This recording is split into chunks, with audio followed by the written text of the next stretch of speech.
And good afternoon. You're listening to Ken Hudnall. This is the Ken Hudnall Show. Coming to you from our studios right here in exciting El Paso, Texas. Gateway to the Old West and the most haunted city in the country. Well, today's March the 23rd, the 82nd day of this new year. Just 283 days remain to the year's over with, and we'll start a new one. Holidays and observances. National Puppy Day. Those furry friends that wiggle their tails and give slobbery kisses, play fetch until they drop. World Meteorological Day, unraveling the mysteries of weather's patterns and predicting its whims. World Bear Day, advocating for the preservation of wild habitats to protect these magnificent creatures. And Atheist Day, perspective that finds wonder in a universe without deities, belief in the power of human reason and curiosity. Famous people born on this date: Kerry Russell, Kyrie Irving, and the one, the only, Joan Crawford. Well, we'll see what stories we've got in the news today, because there's always something going on, especially with a war raging in the Middle East. Well, Air Canada jet hits a fire truck, kills two, and forces New York's LaGuardia Airport to close down. The Air Canada Express regional jet hit a Port Authority vehicle on the ground after landing at New York's LaGuardia Airport late Sunday night. Killed two people and forced the airport to close down. The CRJ 900 plane was arriving from Montreal, struck the vehicle at about 24 miles an hour shortly before midnight, according to flight track website Flight Radar 24. The two pilots were killed in the incident. Port Authority Executive Director Catherine Garcia said in a news briefing. More than 40 passengers, crew members, and aircraft rescue and firefighting officers were transported to the hospital, she said. At this time, we understand that 32 have been released, but there are also some serious injuries in those that were sent to the hospital. Sad that the two pilots are confirmed deceased, and notifications being made by Air Canada's care team at this point in time. Well, and even though we have advanced radar and all that, accidents still happen. Well, A&B Gordon Sondland talking about the truth about Iran's imminent threat that politicians hate to admit. Nothing wrong with questioning U.S. policy toward Iran. In fact, it is absolutely essential. The press should probe, Congress should challenge, and both parties should debate the wisdom of any potential military action.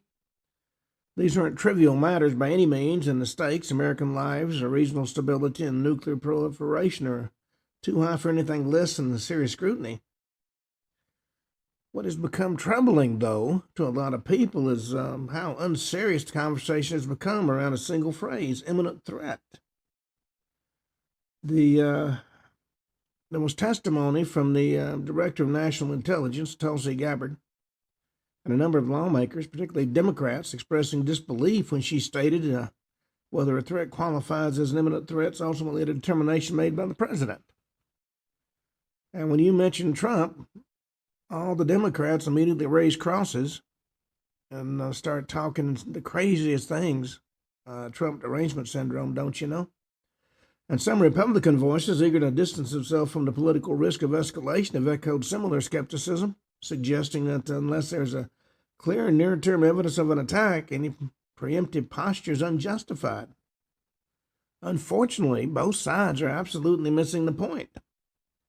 The intelligence community's role is to assess capabilities, estimate timelines, and evaluate intent. It provides a range of probabilities and scenarios. It does not and should not make the final determination about when a threat becomes an imminent threat.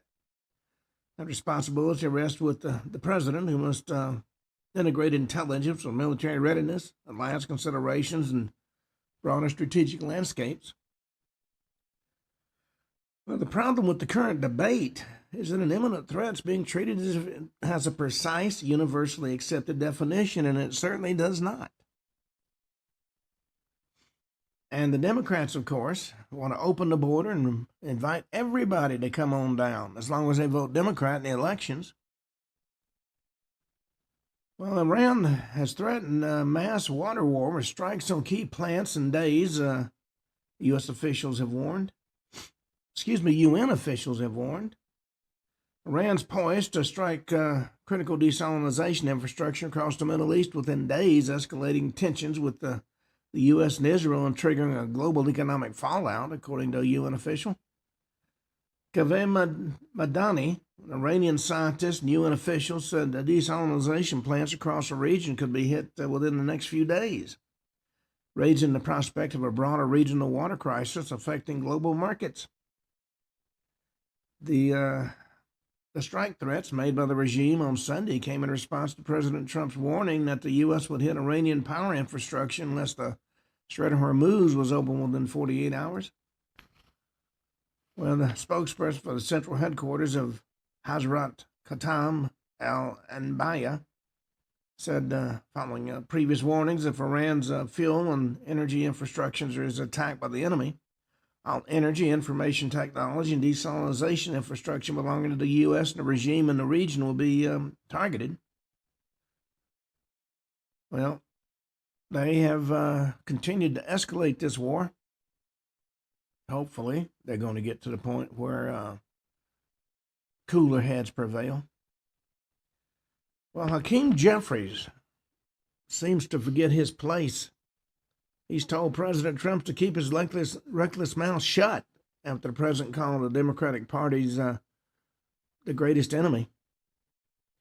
House Minority Leader Hakeem Jeffries, Democrat of New York, rebuked President Trump on Sunday and said he should keep his reckless mouth shut after the president called Democrats the greatest enemy in America.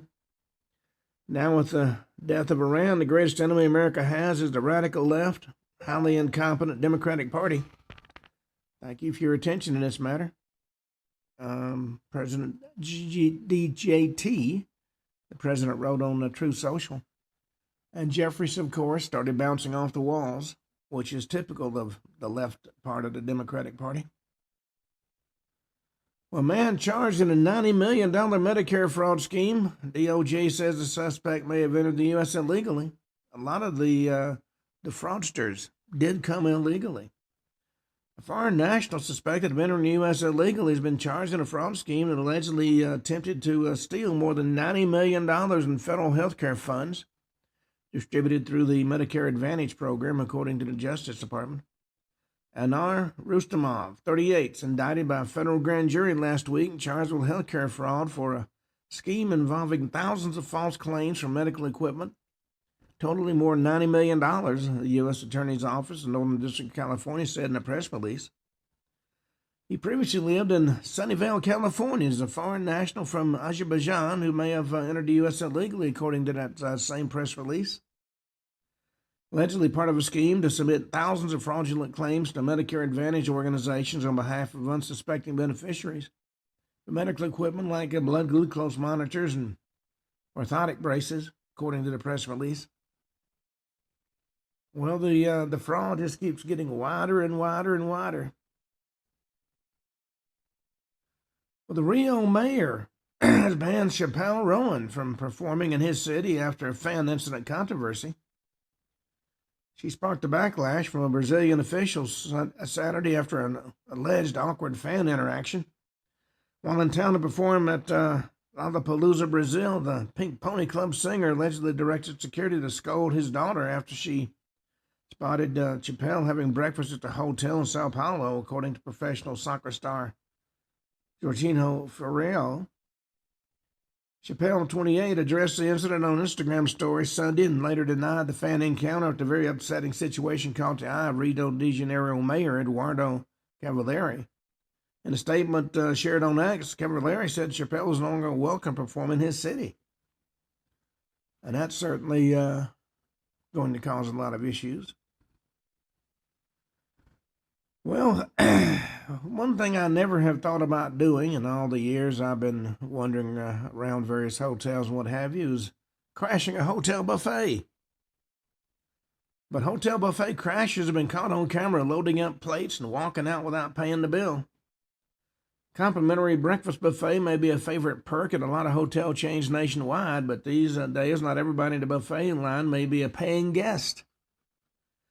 Viral videos making the rounds show buffet crashers strolling into hotel dining rooms, piling up plates with food and heading on out, no payment in sight. Buffet configurations can make it difficult for hotels to monitor who belongs in the breakfast area. As according to Kenneth Free, Connecticut-based hospitality expert and president of Straight Line Hospitality, he said because most complimentary breakfasts are in smaller, limited-service properties, they usually don't have the personnel resources to aggressively police whether breakfast patrons are truly guests of the hotel. Complimentary breakfast is a common offering at a lot of hotel chains, including brands like Hampton Inn and Holiday Inn Express and Residence Inn, while self-service buffets are often included in the overnight stays.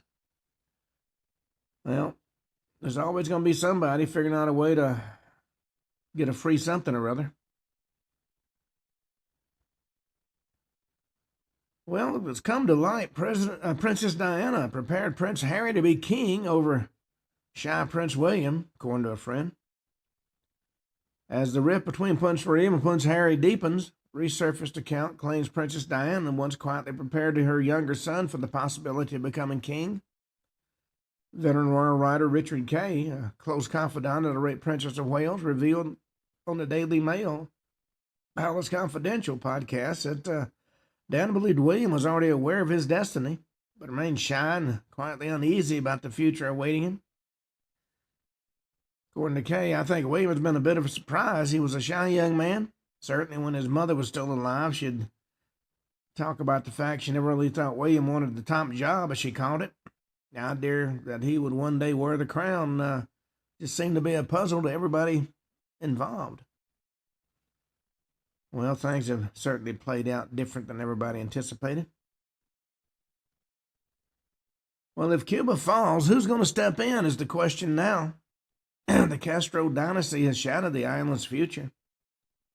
President Trump signaled this week that the U.S. could take action on Cuba, raising new questions about what would happen if mounting pressure triggers a political shift on the island.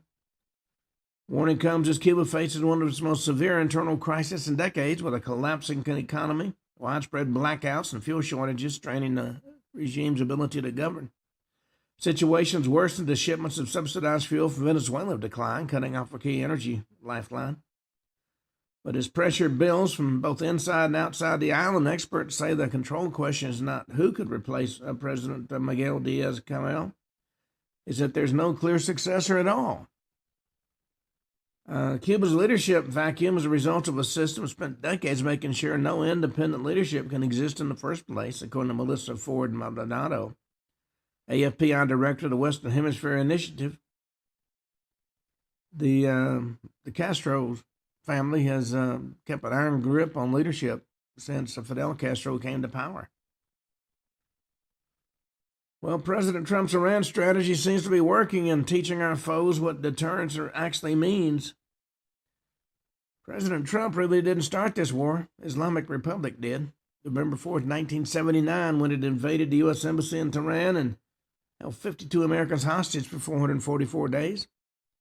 For nearly half a century, the world's leading state-sponsored terrorism has killed and maimed more Americans than any other terrorist regime on earth.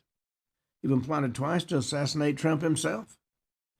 The regime's attacks against the U.S. or allies are not a series of isolated incidents, but a single continuous war waged by the mullahs for 47 years. From the 1983 Beirut barracks bombing to the Iranian IEDs that killed 603 Americans in Iraq, roughly 1 out of every 6 American combat fatalities, the regime operated on the assumption that Washington lacked a stomach to respond. And for years, that bet paid off. Iran interpreted restraint not as prudence, but as permission to continue its terrorist war. From the October 7th Hamas massacre of roughly 1,200 people, including 46 Americans, to 180-plus attacks on U.S. forces last year, that regime has always told us what it actually wants, and that's death to America. But to confront this looming threat, every American president since Jimmy Carter chose to kick the can down the road, calling it diplomacy. And that changed in 2020 when Trump ordered the strike against Qasem Soleimani, the regime's chief terrorist and IED mastermind. Washington's foreign policy class criticized it, but the Iranian people celebrated it. And it continues even today. Well, a Democrat Senate candidate is in the hot seat after an anti-meat comment resurfaces. Senate candidate James Tallarico, Democrat of Texas, has been facing an intense online firestorm after a resurfaced video showed him calling on Texans to ditch meat to fight climate change. That's every Democrat's fondest desire. We all go live in tents so that we can fight that evil climate change. Republicans and conservatives influencers alike have widely panned the remark as a potentially fatal blow to his Senate bid and suggested his anti-meat stance could dog him on the campaign trail.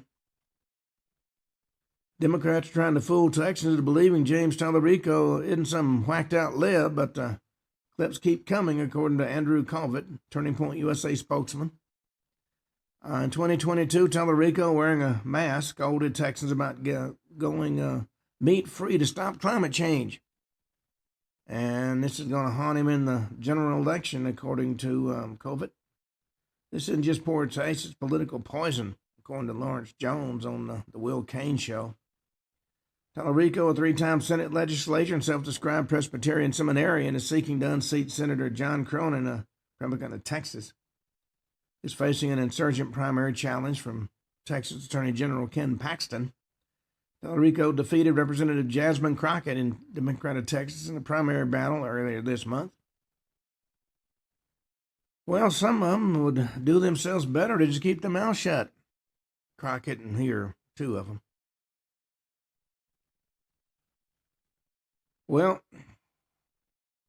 right now there is a growing no-tip philosophy going on. Restaurant owners warn that this trend is degrading dining experience. As more restaurants experiment with eliminating tips, the idea of a no-tip dining model is gaining tradition and traction, but not without resistance from industry professionals who fear it could drag down the service. The shift is a response to growing frustration among diners. Hidden fees, service charges, and inflated gratuities have left a lot of customers feeling blindsided when the check arrives. We went to a restaurant here in El Paso, and it had something called a NAB tax on it. And I asked what that was, and I was told it was non-alcoholic beverage tips. And I said, I had a glass of tea. What does that have to do with a non-alcoholic beverage, even though that is one? They said, oh, well, those funds go to California to pay for health care for servers who work for the same company that owned the one we were at, which was the craziest thing I had ever heard in my life. We're going to pay for health care for folks in California when servers in Texas don't have health care. Well, there are two categories of, now for some folks, a no-tip system offers a cheaper, cleaner alternative. There are two categories of reasons, one for the guest experience, one for the staff, according to Joseph Magadow, a chef and owner of a restaurant in San Francisco.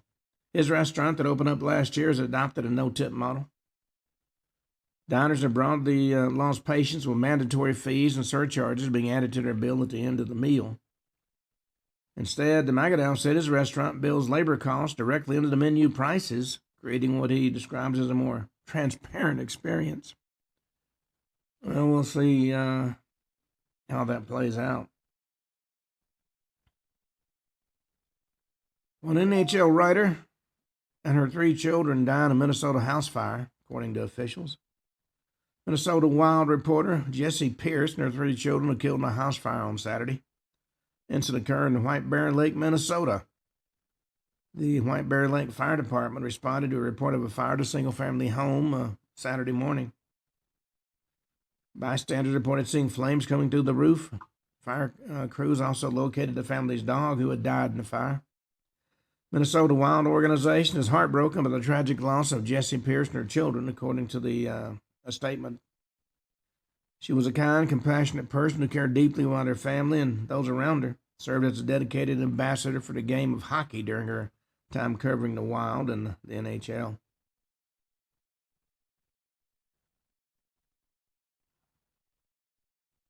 Well, Tom Homan has detailed President Trump's plan to send ICE agents to U.S. airports since thanks to Chuck Schumer's new shutdown, there's no funds to pay TSA.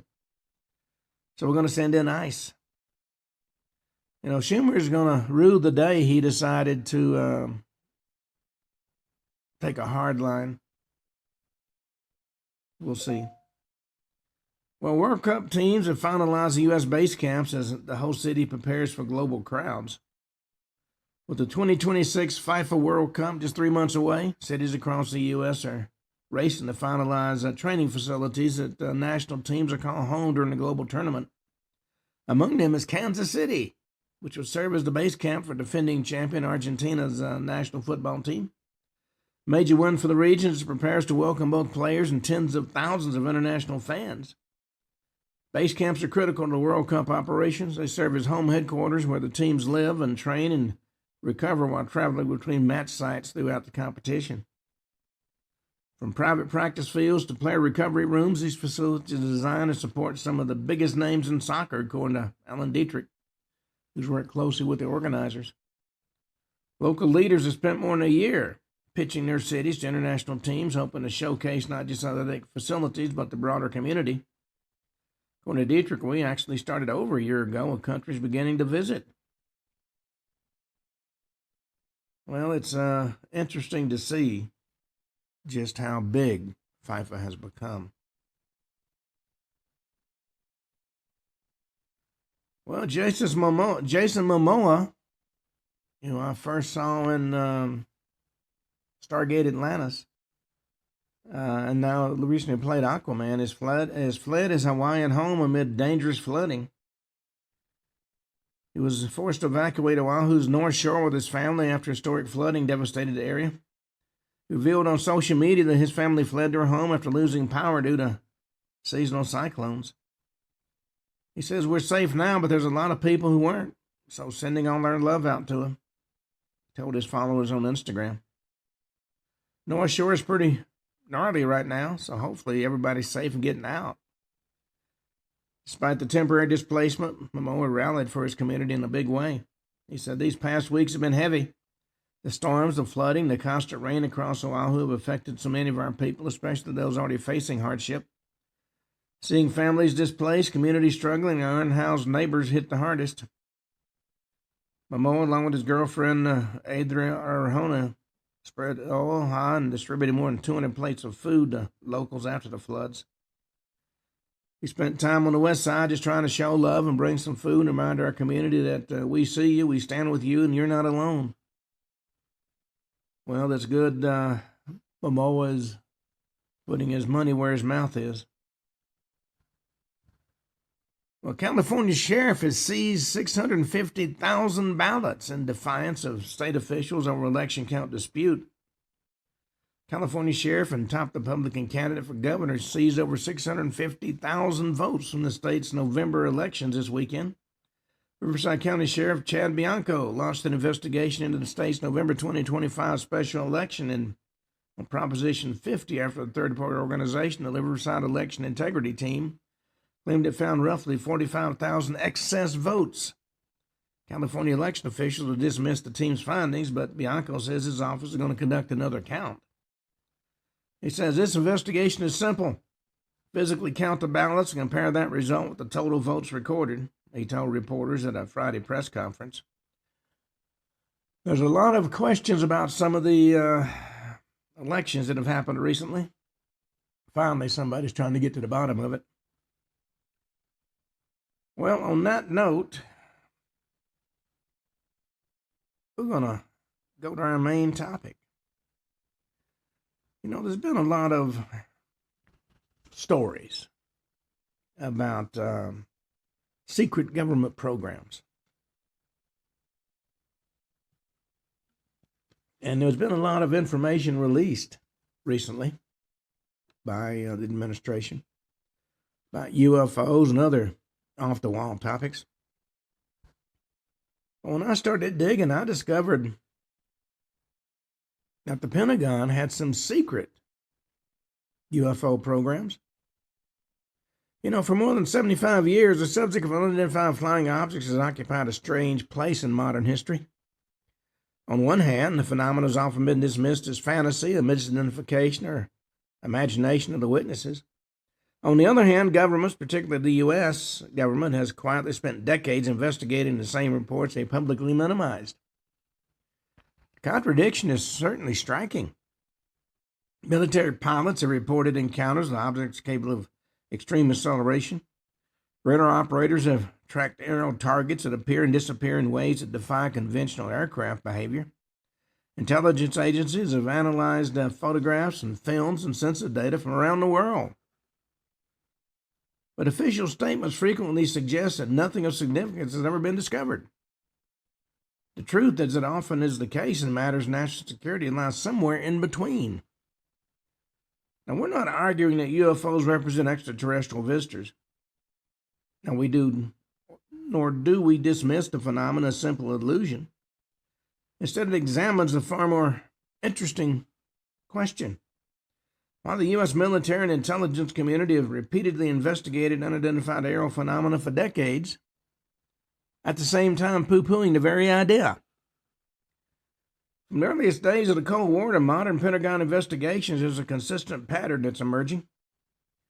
Whatever unexplained objects appear in military airspace, officials quietly open inquiries and to determine whether those objects might represent secret aircraft or advanced technology of other countries, or even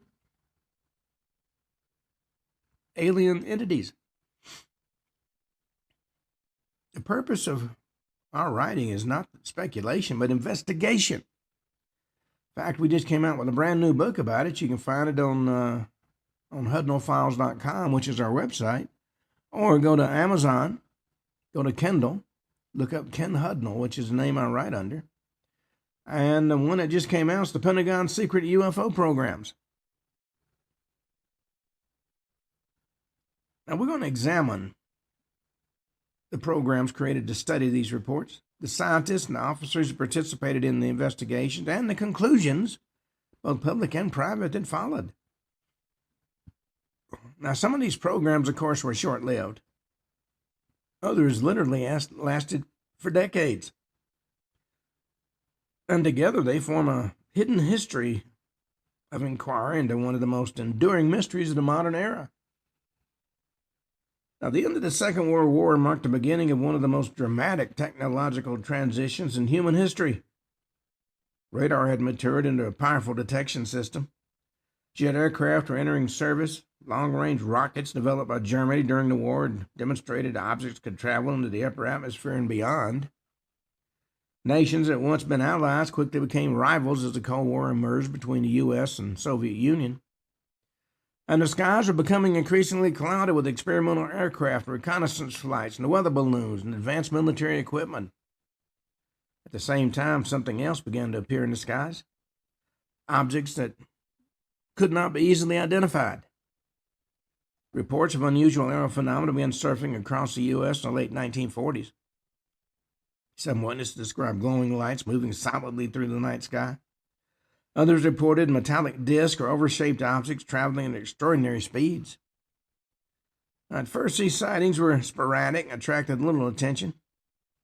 But in June of 1947, a single event would transform these scattered reports into an international mystery. And that event involved a private pilot by the name of Kenneth Arnold. It was June 24th, 1947. Arnold was flying his small Call-Air A-2 aircraft over the Cascade Mountains in Washington State. Now, he wasn't a novice pilot by any means. He was an experienced aviator and a successful businessman who frequently flew through the Pacific Northwest. On that particular afternoon, he had taken to the air partly for business and partly to assist in the search for a missing Marine Corps transport aircraft that had reportedly crashed somewhere near Mount Rainier. The weather conditions were ideal for flying on that particular day. Sky was clear, visibility extended for dozens of miles. Arnold later said that he could clearly see Mount Rainier, Mount Adams, and surrounding peaks as he flew at an altitude of about 9,000 feet. At about 3 o'clock in the afternoon, he noticed a sudden flash of light to the north. Now, at first, he assumed it was sunlight reflecting off another aircraft, but when he looked more carefully, he saw something that puzzled him. Moving across the sky in the distance were 9 unusual objects. They were flying in a loose formation stretching across several miles of sky. He estimated they were traveling roughly along the line between Mount Rainier and Mount Adams. Later described the objects as flat and thin, reflecting sunlight as they moved. But what immediately struck him was their motion. Rather than flying smoothly like conventional aircraft, they appeared to move with a strange, uneven motion, darting and weaving slightly as they traveled across the horizon. Arnold later compared the movements to a saucer skipping across the water. And that description would later have unexpected consequences. That's what gave us the flying saucer name that the government has done away with. It's now unidentified aerial phenomena, don't you know? When Arnold later spoke to reporters, journalists interpreted his comment as referring to the shape of the objects rather than their motion. Newspapers quickly began describing the mysterious craft as flying saucers, and that phrase captured the imagination of the public almost instantly.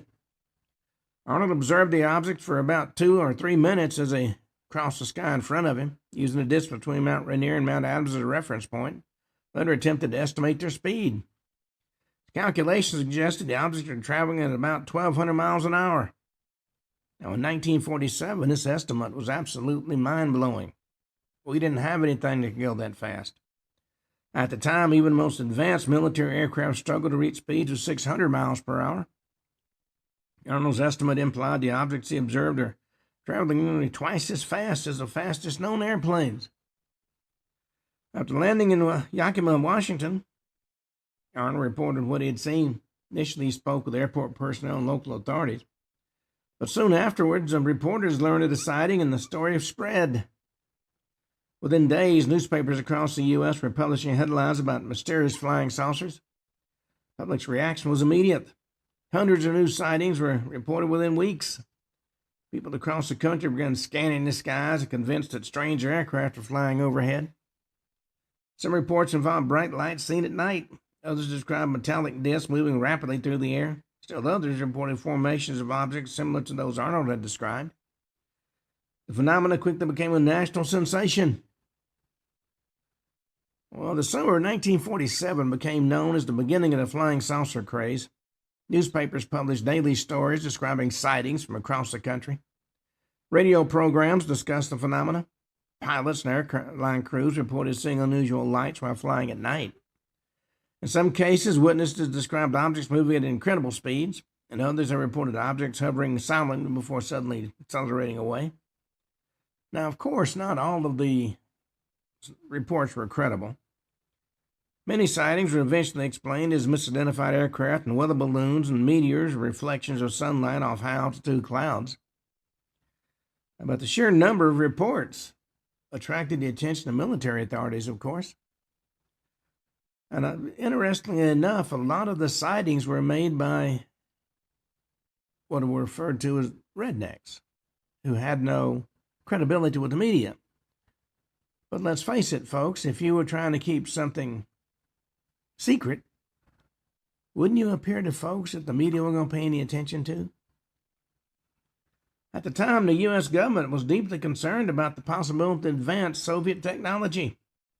Intelligence officials knew the Soviet Union had captured large quantities of German rocket and aircraft research at the end of the war.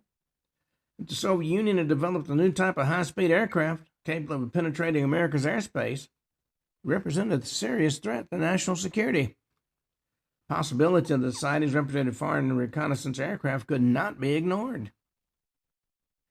Well, as the sightings multiplied, the United States Army Air Force, soon to become the independent United States Air Force in 1947, began quietly collecting reports.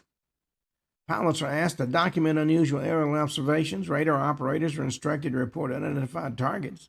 Intelligence officers compiled witness statements, attempted to determine whether the sightings can be explained by unknown aircraft or natural phenomena. Now, at first, these investigations were very informal. But by early 1948, the number of reports had grown large enough the Air Force decided to establish a formal investigative program. That program became known as Project Sign, the first official U.S. military effort to analyze unidentified flying objects.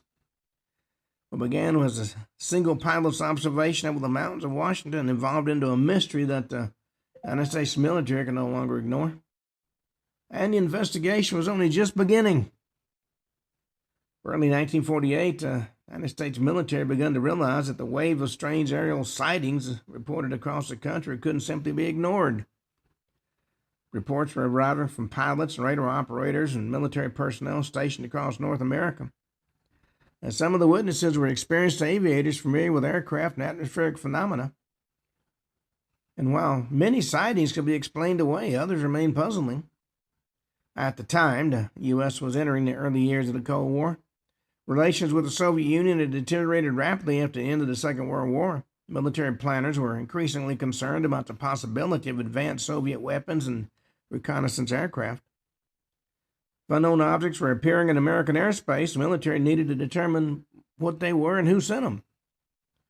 To address the problem, the U.S. Air Force, which was newly established as an independent service, as I said earlier, in 1947, created the first official UFO investigation program, and that was, as I said earlier, Project Sign. It was established in January 1948 and headquartered at Wright-Patterson Air Force Base in Dayton, Ohio. Now, Wright-Patterson became one of the Air Force's primary centers for research, intelligence analysis, and aviation development. A small team of intelligence officers, engineers, and scientists were assembled to study reports of unidentified aerial phenomena. Now, the mission of Project Sign was very straightforward. Collect reports of unusual aerial sightings, analyze the available data, determine whether the sightings represented a threat to national security.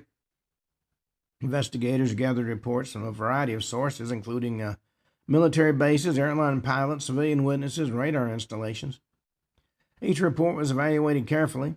Witness statements were examined, flight paths were reconstructed, and investigators tried to match sightings with known aircraft operations or natural phenomena. Final reports were eventually explained. Weather balloons drifting through the atmosphere frequently appeared as bright discs when illuminated by sunlight. Astronomical objects such as Venus were sometimes mistaken for hovering craft. High-altitude aircraft could produce unusual reflections when seen from certain angles. But some sightings, they proved far more difficult to explain. One of the most dramatic early cases investigated by Project Sign occurred in January 1948 and involved a tragic aviation accident. It was January 7th, 1948.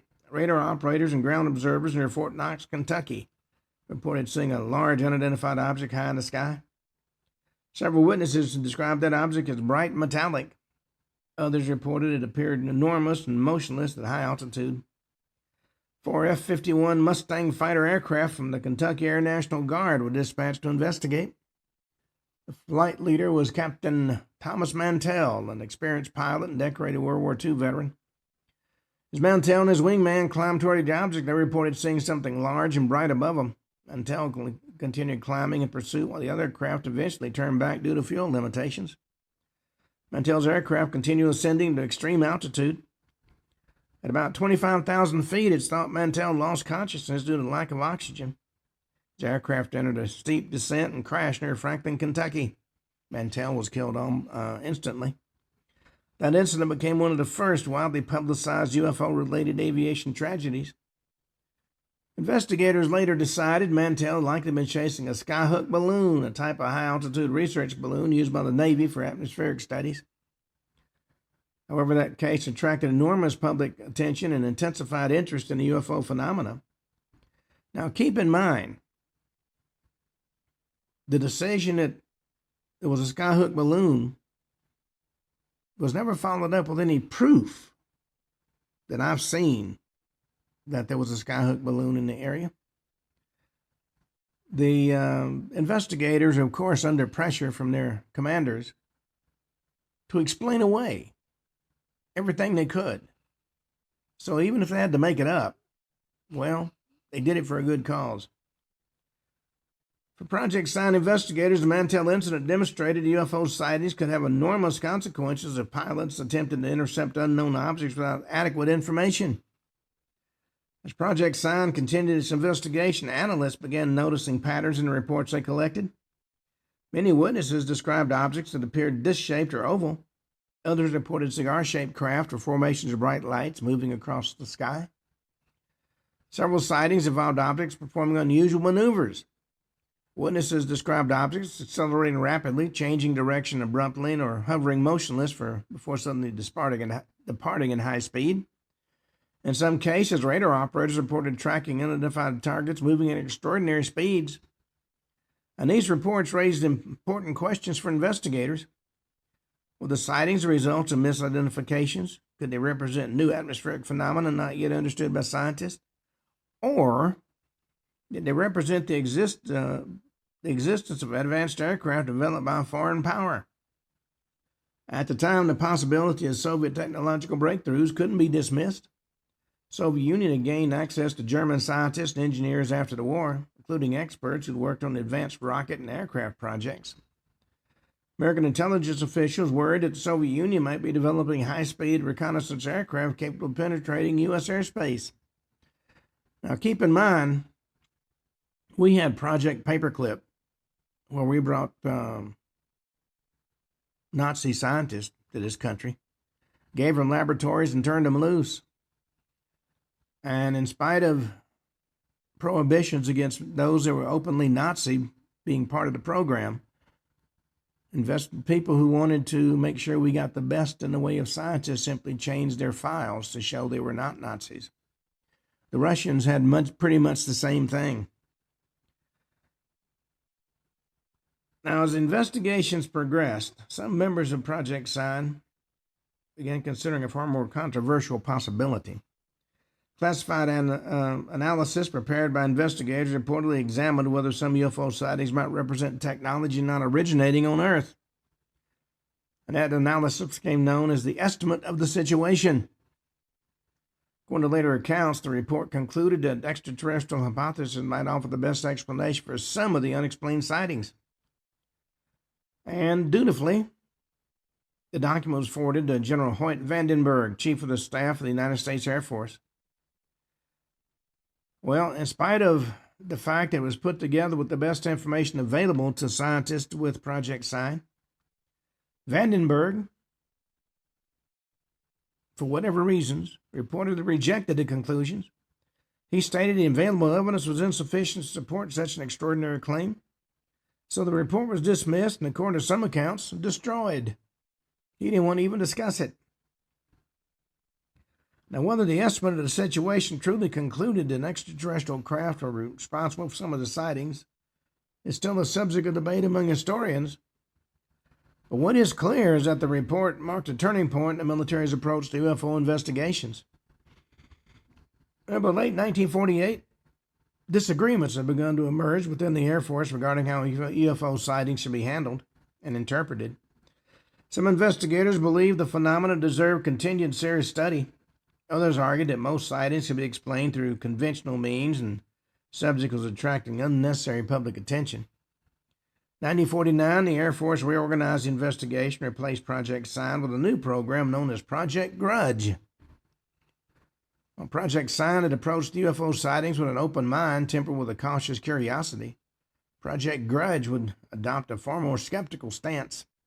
The military's first official investigation and identified flying objects had come to an abrupt end. But the mystery was far from resolved. Reports of strange objects in the sky continued to arrive from across the U.S. and, in fact, from across the world. And the Air Force soon found itself facing the same question that had led to the creation of Project Sign in the first place. What exactly were people seeing in the skies above America? Well, by early 1949, the Air Force found itself in an uncomfortable position regarding the growing number of UFO reports. Project Sign had collected hundreds of sightings and analyzed them with a degree of scientific curiosity. But the conclusions drawn by some investigators, particularly the controversial estimate of the situation, had caused concern among senior military leadership. I mean, let's face it, they created these programs to explain away the UFOs. And instead, investigators were actually finding a basis to them. Air Force officials feared that speculation about extraterrestrial craft could damage the credibility of the military and potentially cause unnecessary public alarm. The Cold War was intensifying, and defense officials were already dealing with growing concerns about Soviet military capabilities. Air Force decided to reorganize UFO investigation. Project Sign was replaced, as I said, with Project Grudge. And where Sign had approached UFO reports with an open mind and cautious curiosity, Project Grudge adopted a far more skeptical and controlled approach. The primary goal of Project Grudge was not simply to investigate UFO sightings, but it was to reduce public interest in the phenomena. Air Force officials were increasingly concerned about the psychological effects of widespread UFO reports. Newspapers were filled with stories about mysterious flying discs, and the public fascination with the subject was growing rapidly. Military leaders worried that the phenomena could create unnecessary fear, even be exploited by foreign propaganda. Investigators working on the Project Grudge were encouraged to find conventional explanations whenever possible. Many reports were attributed to weather balloons and astronomical objects and aircraft seen from unusual angles, and even hoaxes or misinterpretations. Well, psychological explanations also became more prominent. Some analysts argued that UFO sightings were the result of mass hysteria fueled by media coverage, and science fiction stories had become popular in magazines and radio programs. Others believed that many witnesses simply misinterpreted ordinary objects because they're already primed to expect something unusual. Well, despite the skeptical approach of Project Grudge, investigators still encountered cases that were difficult for them to explain. Reports continued to arrive from experienced pilots and trained observers who described objects performing unusual maneuvers. And some witnesses reported objects accelerating rapidly or changing direction abruptly. Others described craft that appeared to hover silently before suddenly disappearing. Radar operators occasionally detected unidentified targets moving across their screens in ways that didn't correspond to known aircraft. And while many of these reports could eventually be explained, a small number remained unresolved. Even skeptical investigators had to acknowledge that the available information was sometimes insufficient to determine what had actually been observed. One of the central concerns of Project Grudge was the growing influence of the UFO phenomenon on public perception. In the late 40s, flying saucers had become a cultural sensation. Newspapers regularly printed stories about mysterious sightings. Radio broadcasts discussed the possibility of visitors from outer space. And science fiction writers eagerly incorporated the idea of alien spacecraft into their stories. Air Force worried that continued attention to UFO reports might encourage additional sightings or even hoaxes. Project Grudge adopted a strategy of minimizing the significance of the phenomena. Official statements emphasized that most sightings could be explained by conventional causes, and there was no evidence of extraterrestrial technology. While this approach reduced some public concern, it also created criticism from individuals who believed the Air Force was dismissing legitimate observations too quickly. In the early 1950s, it had become clear the UFO phenomenon was not disappearing. Reports continued to arrive from across the U.S. and around the world. Some of the sightings involved military pilots and radar installations, which made them difficult to dismiss entirely. In 1952, a series of dramatic sightings took place over Washington, D.C., and that would force the Air Force to reconsider its approach. The result would be the creation of the most famous UFO investigative program in American history. I'm talking about Project Blue Book. It was 1952. Air Force launched this new investigation and identified flying objects that become one of the most widely known government programs associated with the UFO phenomena. Headquartered at Wright-Patterson Air Force Base again, Blue Book was designed to collect, analyze, and evaluate reports of UFO sightings while determining whether any of these objects represented a threat to national security. And unlike Project Grudge, which had emphasized skepticism and public reassurance, Blue Book attempted to combine investigation with scientific analysis.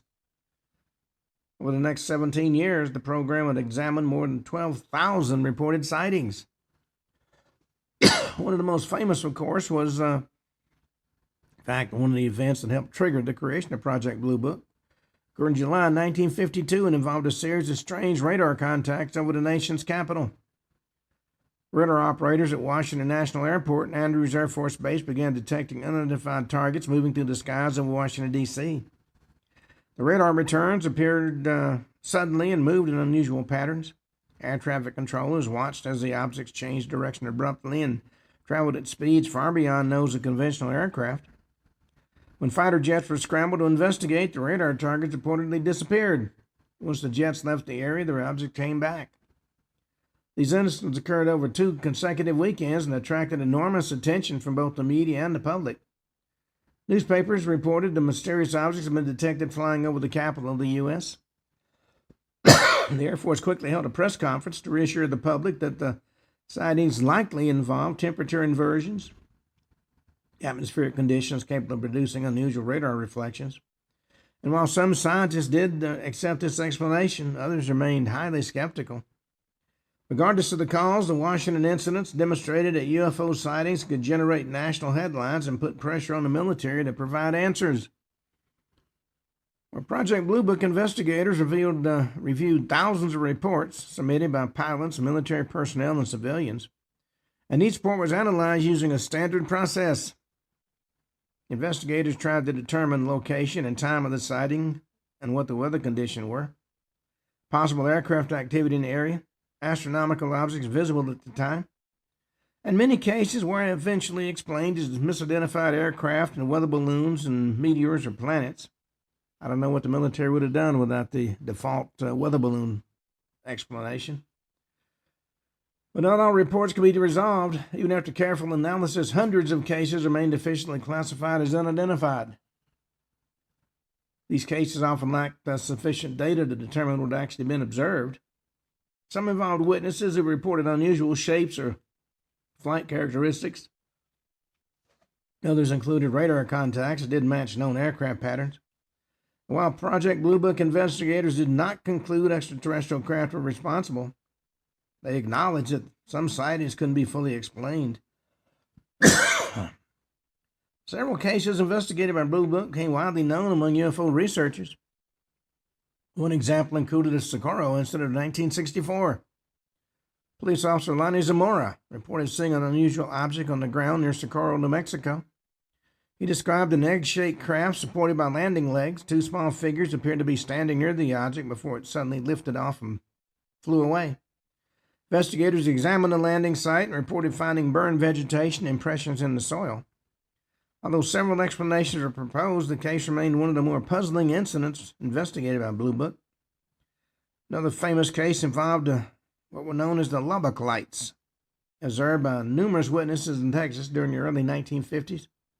Witnesses reported seeing large formations of lights flying silently across the night sky. And while some investigators believed the lights might have been birds reflecting city lights, those sightings have never been fully resolved. But the late 1960s, the Air Force faced increasing pressure from scientists and government officials to determine whether UFO investigation should continue.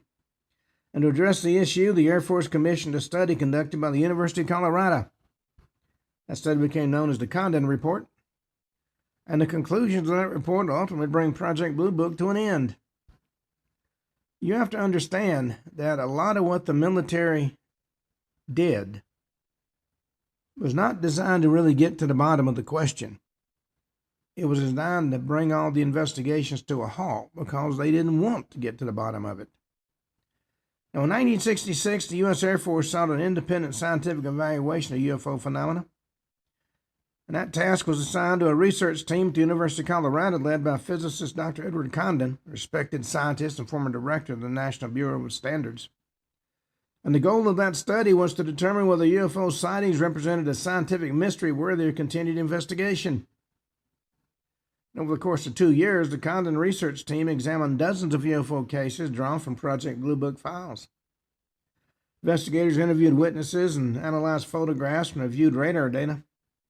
And the final report, released in 1969, concluded that further scientific study of UFOs was unlikely to produce significant discoveries.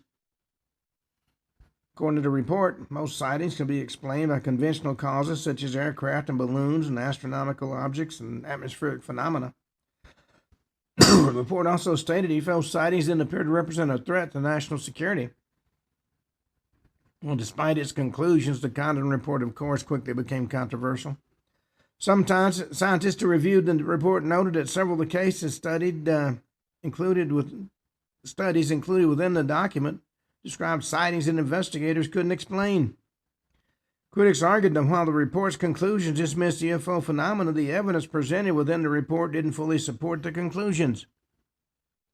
Some members of the research team reportedly expressed concerns that the study had been biased from the beginning. But nevertheless, the Air Force accepted the report's recommendations. After all, they paid for it. December 1969, U.S. Air Force officially terminated Project Blue Book.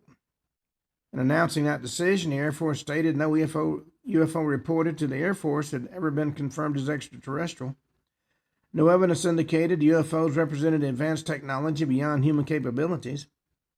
Continued investigation of UFO sightings was unlikely to produce scientific breakthroughs. And for the public, the message was clear. The military concluded that the UFO phenomenon didn't warrant further study. In other words, nothing to see here. Everybody go home. While the official investigation ended, sightings of unidentified aerial phenomena did not end. In the decades that followed, reports would continue to emerge from pilots and radar operators and military personnel. And eventually the Pentagon would once again find itself studying the mystery of objects in the sky that defied easy explanation. When the U.S. Air Force officially closed Project Blue Book in December 1969, the government publicly declared the UFO problem had been solved. When in doubt, just declare the problem's over with. According to the Air Force, thousands of sightings examined over nearly 20 years have produced no evidence that identified the flying objects represented extraterrestrial technology or a threat to national security. Until the public, the message appeared very clear. The mystery was over. But the reality inside the national security community was far more complicated. While the Air Force ended its public investigation, reports of unusual aerial phenomena didn't stop. Pilots continued to encounter objects they couldn't identify. Radar installations occasionally detected unknown targets moving through restricted airspace. Civilian sightings also continued, sometimes involving multiple witnesses and unusual flight characteristics. Phenomena hadn't disappeared. Instead, it quietly moved out of the public spotlight. During the Cold War, the U.S. and Soviet Union were engaged in an intense technological rivalry. Both sides were developing advanced reconnaissance aircraft and missiles and surveillance systems. Any unknown object appearing in American airspace could potentially represent a foreign intelligence platform or experimental aircraft. And because of this, unusual sightings reported by military personnel were still documented and analyzed through intelligence channels. Rather than being labeled UFO reports, they were treated as aviation incidents or intelligence observations. And to the public, investigation ended. To the military and intelligence community, monitoring continued. Well, when we come back for tomorrow's show, we're going to talk about a very prominent event that happened in 1976. The Tehran fighter intercept. Yes, UFOs were appearing in other countries around the world.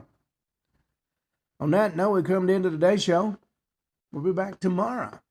And once again, you'll be listening to Ken Hudnall, the Ken Hudnall Show. Until then, have a truly great evening.